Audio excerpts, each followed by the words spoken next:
Greetings, friends. Reverend Sage Cole here, and I'm so pleased to be offering the reflection this week for Deborah's Tree. And I want to speak today about a topic that is sometimes hard to speak about and hard to make space for, but that Jesus did not shy away from, and Emanuel Swedenborg certainly didn't as well. And it's this topic of what it takes for us to see, name, and release evil tendencies, thoughts, habits, behaviors. It's not fun to think about the things that we do that would be considered evil, cruel, harsh, selfish, destructive. I don't know that I've ever met anyone who likes to think of themselves that way. And yet a big part of the spiritual journey, a huge part, perhaps the whole part of the spiritual path, is the journey of growing in our capacity to inhabit and express and live from light, from love, from goodness, and to release and shun and expel these more natural, limited tendencies towards selfishness, cruelty, that which we might call evil. So Jesus, of course, knew this and expressed this, and so did Emanuel Swedenborg. And I'd like to invite us this morning to reflect on how this is made real for us in our lived experience now as individuals, as communities, and even as a world at this particular moment. So first, let me offer up a passage from the Gospels. This is Jesus speaking in the Gospel of John, chapter 3, verses 20 through 21. For all who do evil hate the light and do not come to the light, so that their deeds may not be exposed. But those who do what is true come to the light, so that it may be clearly seen that their deeds have been done in God. And then just a very short line from Emanuel Swedenborg's works, Divine Providence, number 278. Evils cannot be set aside unless they come to the light. It's pretty straightforward. Light is what dispels darkness, and evil is darkness. It is a tendency to think in small ways, in limited ways, from our earthbound self. That part of us that feels that we are totally isolated and alone and here to survive at all costs. It's the part of us that can't perceive or see the bigger picture, that we are united to all that is, connected to a divine source, eternal. So this evil part of us, and I struggle with the word evil. I think it's been misconstrued a lot in our world. So when I say that word, I hope you really can hear that it really is about this limited perspective that we are all born into. We can't help it. It's what we perceive when we begin to see ourselves as autonomous beings. And it takes some time for us to start to perceive the deeper unity that exists between us and our neighbor, between us and the source of life.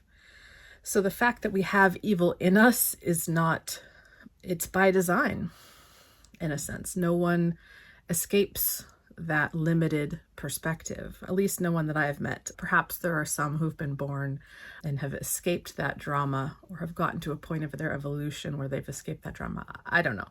It certainly seems to me that all of us fall into that experience of limitation.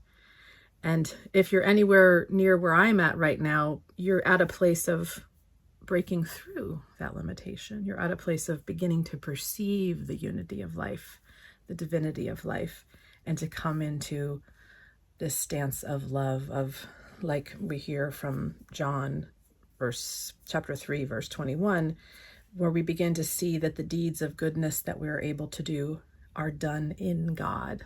They are this life flowing through us. They're not our own, and we don't have to hold them like our prized possession and feel either hugely elevated in our sense of how powerful and amazing we are, or hugely denigrated and thinking of ourselves as worthless or not enough.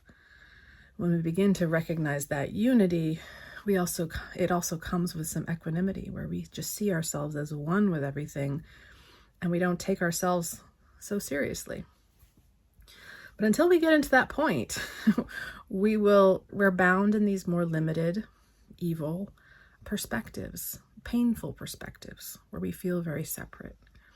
And so the process of evolving past that to this more unitive awareness, in that process, we necessarily must see these more limited perspectives, these scripts that we've been living out, that have been handed to us by our ancestors, the culture around us.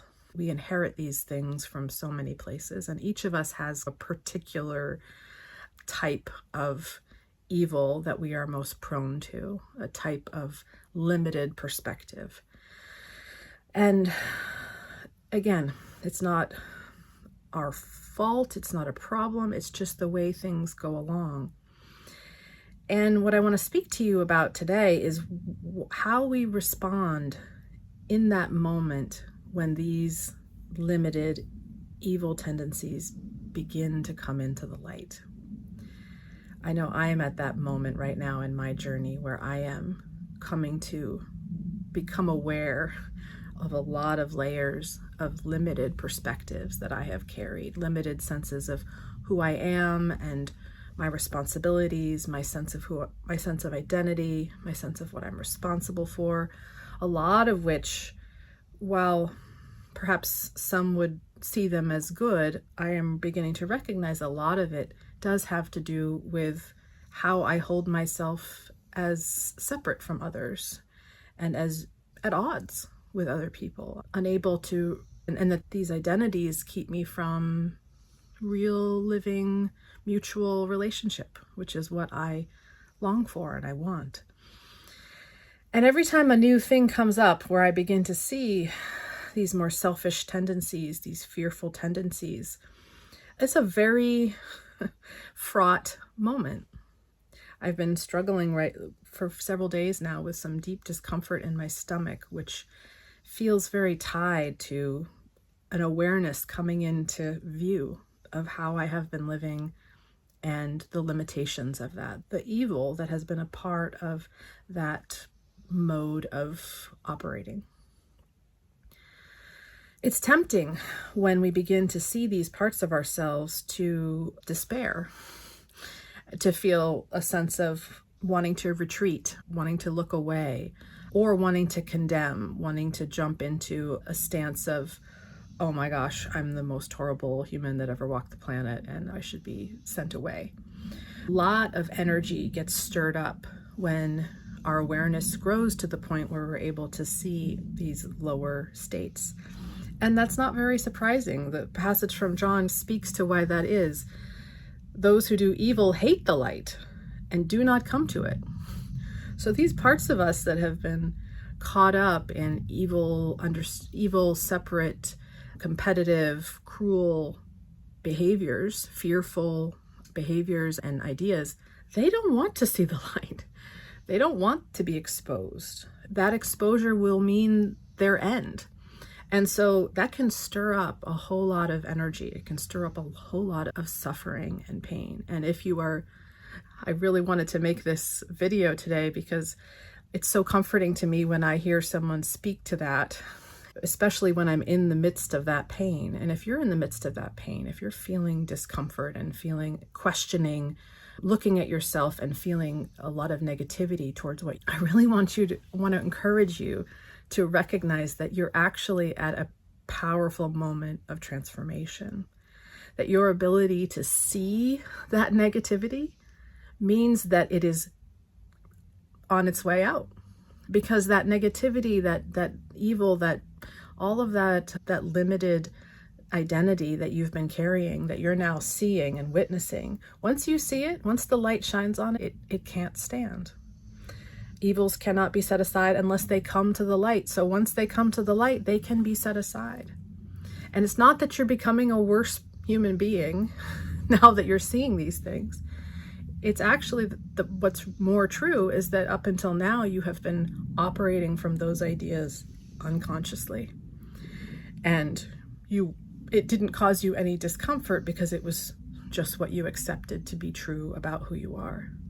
And it's causing discomfort now because you're growing and you don't want to carry those things forward anymore. And seeing them is the first and really perhaps the most important part of the process. The coming into the light, allowing those things to come into the light.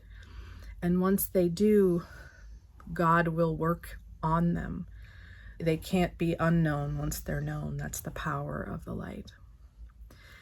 So if you're at a point of discomfort in your own journey where you're seeing things about yourself, about your community, about the world, this is a universal process, and it certainly feels to me like as a species, we're at a particular moment when many things are coming into the light that have always been true about how we are as a species, how our culture is, how our nations relate to one another.